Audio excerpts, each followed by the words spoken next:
All right, folks, here we go again. So hopefully that Kia, this car, I should finish this car by tomorrow. I'm gonna, I gotta put the bumper on. The bumper gotta go on, and the rocker panel molding. I gotta paint that, so I'll paint that tomorrow. So by Thursday morning, slap that on, and this car is done to go. Yeah. So, yeah, I'm gonna continue with my journey from South America to America.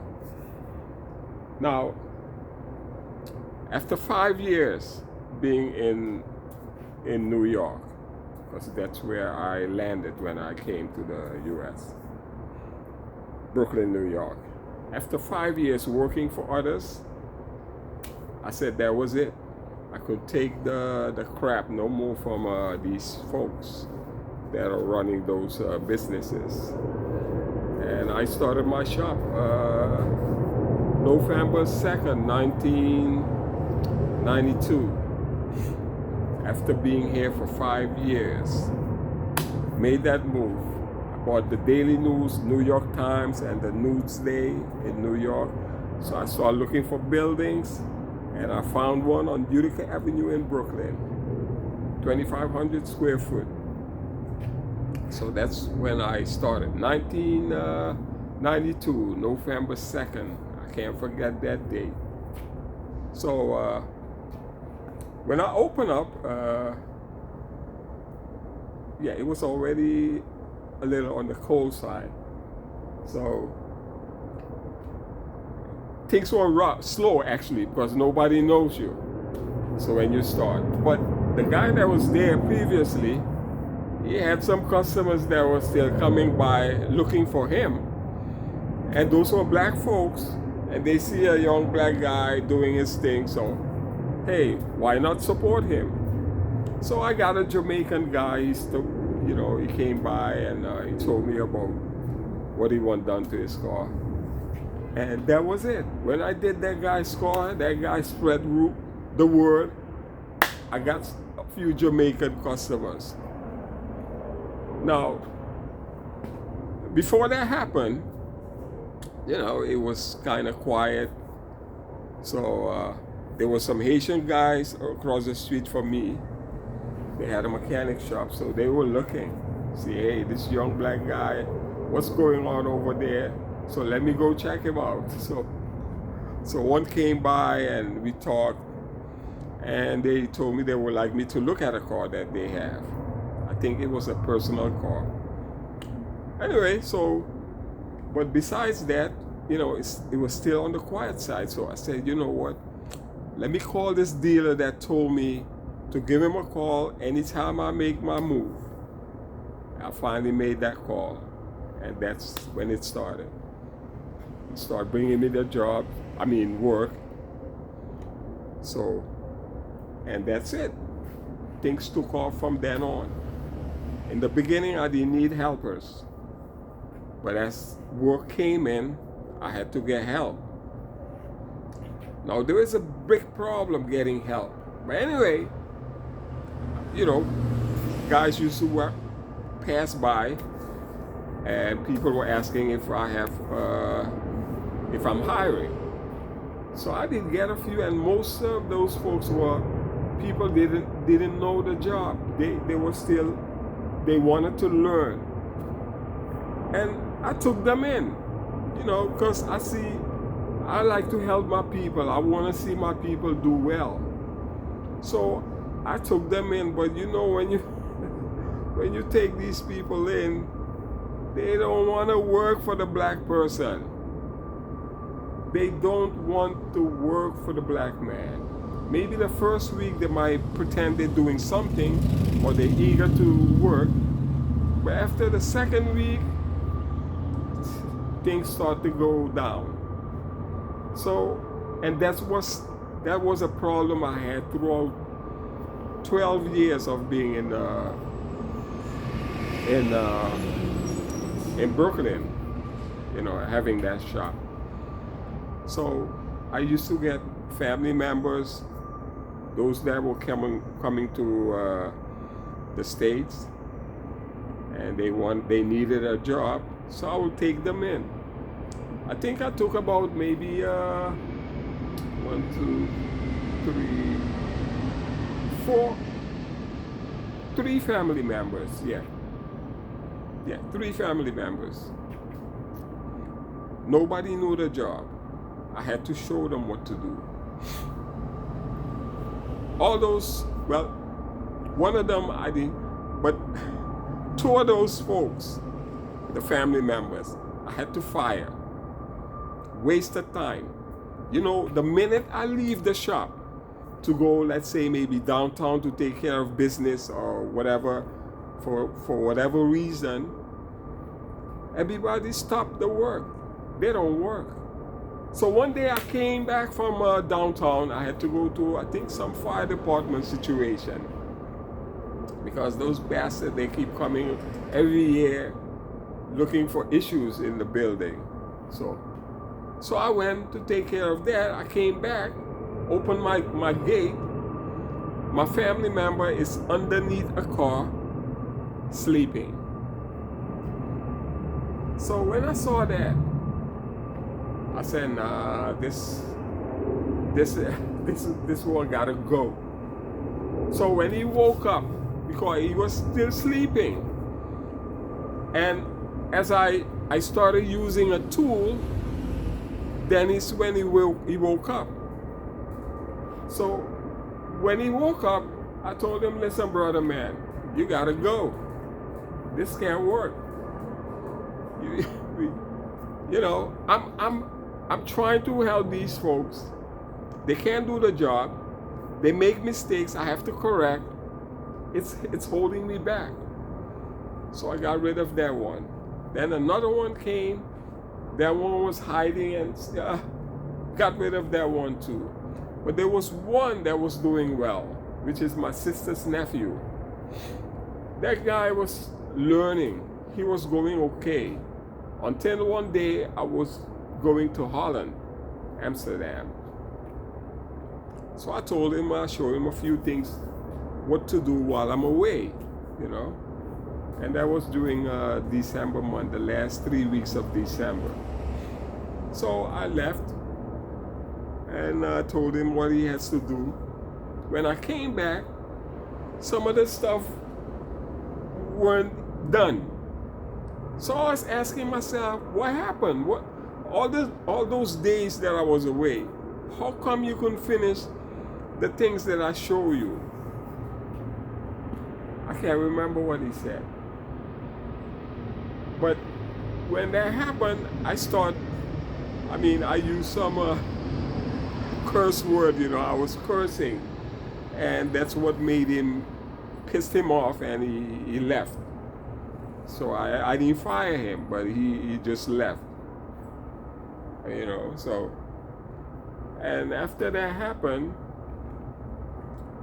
I said, okay, I'm not gonna bother with hiring no more, because it's a waste of my time. I put ads in the paper for experienced people. I mean, you know, painters, collision guy. You were supposed to be an all-around person. You could do the pulling, straightening, painting, and the sanding, the bondo work. Some of the guys want to do only painting. Some are only frame machine. They only do framework, which is okay. And then you have the guys that will do the prepping, the bondo, you know. So I put an ad in the paper, and some people responded, and there were a few Spanish guy, a Jamaican, one of the islands guy. So that guy came to work. I hired the guy, I think he was Jamaican. He came to work. He told me he only paints, nothing else, only paint. I said, okay, maybe I'll figure a way how I could use you. So he came in the first week. You know, I had maybe some cars ready to paint. That was a great help because I could do the bundle work fast. I'm very good at that. So the first week, he knows our lunchtime was from, I think it was 1 to 1:30. I think so. So he would go away at 1 o'clock, and he's supposed to be back at 1:30. So the first 2 days, he came back on time. After those, the third day, maybe a little close. But the fourth day, I saw a pattern. That first week was over now. We're going into the second week. This guy took his lunch break 1 o'clock, and he didn't come back at 1:30. So when I saw that, I said, what is this? This is not something they never do at the white man business. They never do that. You see, when the white man rules, you obey the white man rule. But anytime they see this color, people want to do whatever they feel like. Nah, you can't go like that. Not with Max. So when he came back, and I think it was maybe 2 o'clock. I can't remember the exact time, but that was it for him. I said, listen, boss, I can't work with you. You know, you don't wanna, you wanna do whatever you feel like, and it can. You know, I'm the boss here. You gotta listen to, you gotta go by what the rules are in this shop. 1 to 1:30 is your lunchtime. You know, so I got rid of that one, and he wanted use my tools, making I think that time it was $600 a week. You know, at that time it was decent money back then. $600 a week is nothing today. So he you won, I think $650. Anyway, I gotta pay you this money. You're supposed to have your own tool. You gotta have your own spray gun. He was using my tools. So I said, I don't need you. You go somewhere else with that. You know. Got rid of that one. Then the Spanish one came. The Spanish one was a grown man. And I was glad when I saw, you know, he was doing framework. The pulling of cars, you know, when the car get into an accident, you would pull that out, and, you know, what need to be replaced, he would replace. So I was happy when I got that guy, you know. But that guy, for a big man, he was Puerto Rican. The guy was just lay under the cars, the same shit my cousin was doing. Lay under the car, and he was using an air tool, pretending, you know, he would pull the trigger, and that tool would make a noise. But that noise that I was hearing, because I was hearing, you know, I mean, I'm not checking on you. I hire you, you know, you do your thing, I do my thing, you know. But I could hear the tool that he was using. It was an air ratchet, and he would squeeze the trigger, and that thing would make a noise, a whistling, or I'm not sure if that's the right word, but it made a sound. And I knew he was just pressing the trigger without, you know, trying to take a bolt off, because the sound was, he was just squeezing the trigger for no reason. If that thing is under pressure, trying to get a bolt off, you would know it will sound different. So when I heard that, I know that this guy is just taking me for a joke. I don't know, the people thought I was a youngster. Because it was 92, I looked a lot younger than I am today. So the guy now, I told him, listen, boss man, I can't work with you no more, because you just here idling with the time, you know. So why is this the problem that black business owners have to go through this? Nobody wants to work for the black man. You hire these folks, everybody wants to come and do crap. But these same folks, they working at the white man establishment, shit. They're not messing with time. They're working extra to prove to the white man what, I don't know what they're trying to prove. Me, I don't do that.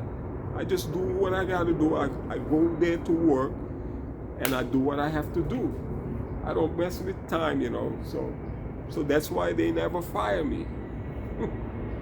So after this guy did his crap, so I had to get rid of him. And that's when I said, I can, I'm just wasting a lot of time. And I did this for 7 years. 7 years of hiring and getting rid. For hiring and getting rid.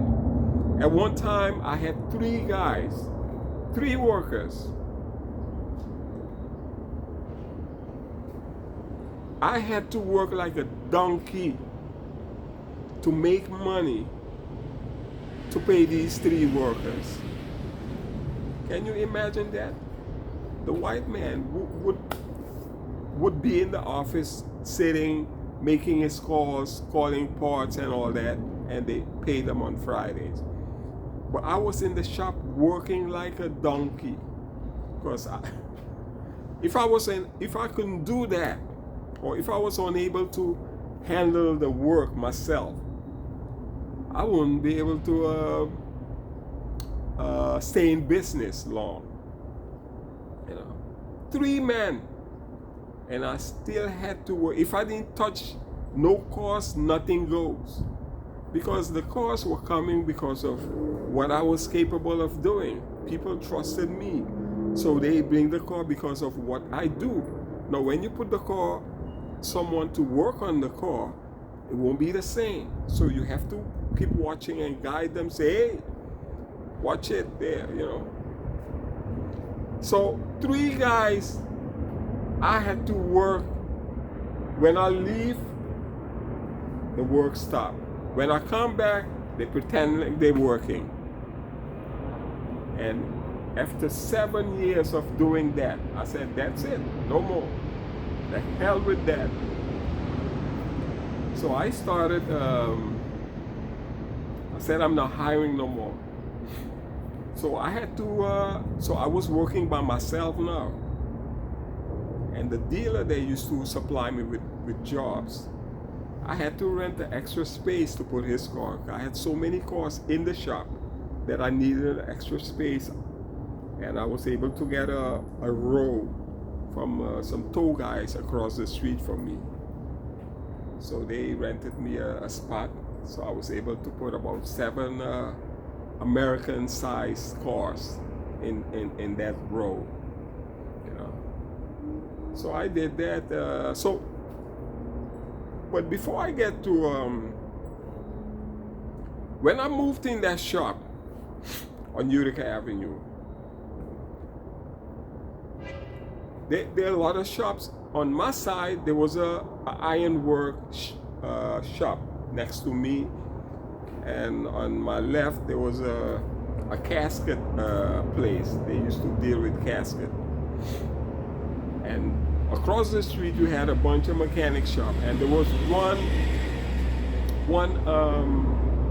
body shop. I think, yeah, one body shop across the street, but the rest were all mechanic. A whole block of repair shops. And towards the end of the street, you had, I think there was a Jamaican guy that used to do body work also. And so when I got into that place now, the guy, someone from across the street, well, at first I didn't know who he was. Or maybe I already knew, because you go, you open up, you see some of the people outside. But anyway, this guy, a white guy, came in came to introduce himself to me. So I'm saying, what was this all about? You okay, it was all right. You're gonna tell me who you are and say, but this visit had other intentions. So this guy came like a gangster in the shop, and I'm looking at him. So he told me who he was. He's from across the street, and he said,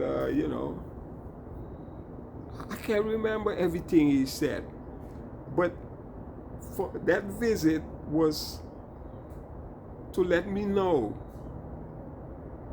I'm gonna mess with his food.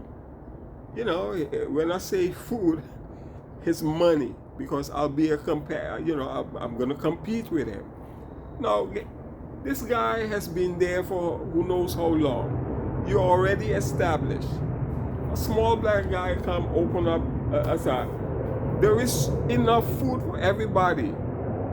Enough food for everyone. But this bastard wants to, I don't know, if he's lucky I didn't give him a punch. So he did what he had to do, and he thought I was gonna move. No, that's not happening. Move for what? So that's the mentality of these folks is ridiculous. So so that was it. So I that was done. So where was I again? With these workers, after 7 years, I started doing my own thing now. No more hiring. So that dealer that used to give me a lot of work, he asked me one day, "Hey Max, how you doing it?" I said, "Listen, I figured I had to create a system to be able to do the work myself, because sometimes you need a hand, another pair of hands, or another person to help you put something on. Let's say maybe a hood, or if you want to press something down, sometimes you need another hand to one side, somebody hold one side, and then you press on the other side. But now that I didn't have the help, I had to figure a way to do all that myself, and I did it. So this white guy asking me, "Man, hey Max, how you doing it?" I said, I had to create a way so I could make it happen, and that's what I did. So after 7 years, no, after the 7 years of wasting my time with workers, then I started doing my thing on my own, and that was it. So I'm gonna end it at this one. I'm gonna continue it. I have a ton of stories to say, what black business owners go through. Well, actually it's not only in New York, in the USA. What black business owners go through, what we have to deal with, it's unbelievable. So I'm gonna let you guys know more. So that will be it for today. So if you like what you're hearing, subscribe, press the notification button, and share. And there was one more thing I keep forgetting. Anyway, I'll get it one of these days. Okay, so stay tuned. There is more to come. Okay, so take care. Bye.